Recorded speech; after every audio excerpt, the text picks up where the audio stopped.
முதலமைச்சர் மு.க.ஸ்டாலின் வெறுப்பு அரசியலை பரப்புவதாக பாஜக மத்திய இணை அமைச்சர் எல். முருகன் அறிக்கை வெளியிட்டுள்ளார்.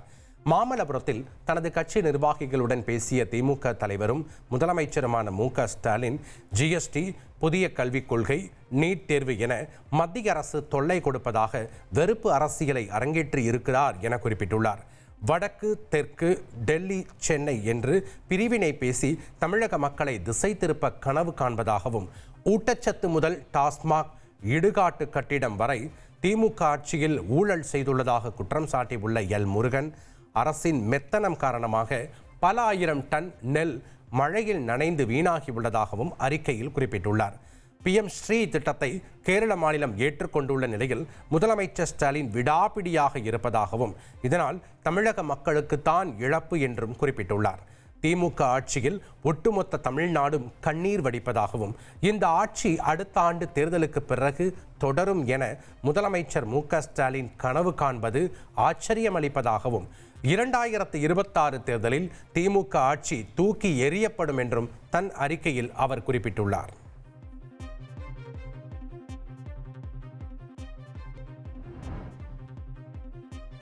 நியாயமான விமர்சனங்களை ஏற்றுக்கொள்ள முடியவில்லை என்றால் வருண்குமார் IPS அதிகாரியாக இருக்க தகுதி இல்லாதவர் என்று நாம் தமிழர் கட்சி தலைமை ஒருங்கிணைப்பாளர் சீமான் சார்பில் சென்னை உயர்நீதிமன்றத்தில் பதில் மனு தாக்கல் செய்யப்பட்டுள்ளது.